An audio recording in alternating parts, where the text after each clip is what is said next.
Hey everybody, welcome to week 6. We are elbows deep in the iSearch project, and I'm coming to you straight from my office to talk to you a little bit about what we're doing this week. First of all, something that I wanted to touch on from last week is the topic of your research question. Now, you guys have formed your research question, you've revised it according to feedback that you got from Kasim, but I just wanted to say for the record that your research question at this point is not set in stone. Now, by that, I do not mean that in a week and a half you should email me saying, Nicole, I think I should change my whole research question.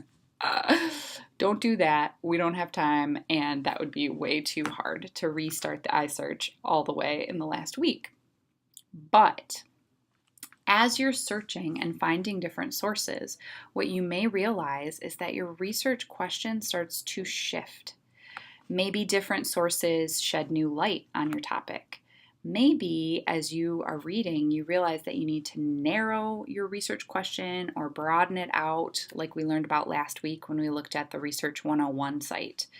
So, in this way, be prepared for your research question to sort of get shaped and to evolve a little bit. That's okay. That's part of the research process. That's something for you to write about in your iSearch.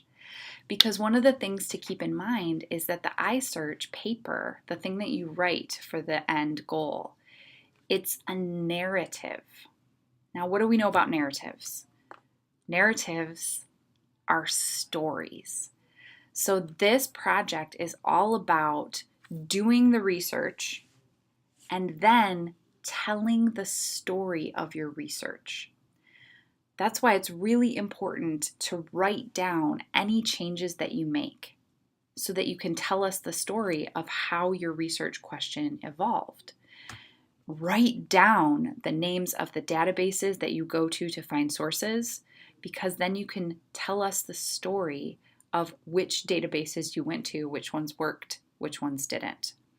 It's really key to take really specific notes as you go through this project, because you want to be able to remember step by step what you did so that you can tell the story of it in your iSearch. So this leads us to the thing that you're writing for this week, which is your intro. Now, I'm going to show you guys the place to submit your intro drafts because I've changed some things around. Last project, when we did our peer review, it didn't go so well. It was pretty confusing. A lot of people didn't get the whole group thing, so I've tossed that out. We have one stop shopping, one place to go to turn in your intro and give feedback. So let me show you where to go. Okay, so here we are in our Blackboard site, and we're going to come over here to Project Drafts. When you open this up, what you'll see is there is a discussion board called iSearch Intros. Click on that. Now, what you'll notice here is that the forum, it seems empty, right? What you need to do is create thread. The thread you create will give you the instructions. This is just a repeat from the assignment description. The things that need to be in your intro: your research question, what you know or think you know about the topic, your motivation for finding answers. But look here. This is where you post your draft, and you'll give feedback, which I'll show you how to do in just a second. You will earn 3 points for posting your draft and 2 points for giving feedback. Don't forget what we learned last project about giving feedback. Address all 3 levels of concern and pose at least 1 question. So in this thread that you've created, you need to put in the subject line of your name. You can just do your last initial.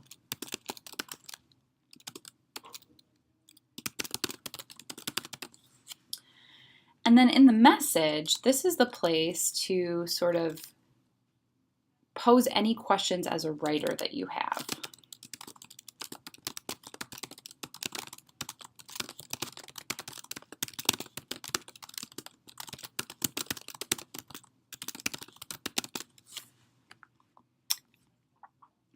You'll attach the file with your intro. I'm posting a sample here. And hit submit. Now, what you see here is that the thread has been created. It has my name on it. Now, when you see your classmates' threads that they post, you'll want to click on them. And you'll see whatever questions they have included. You'll be able to open up their document and read it, and then you can post a reply.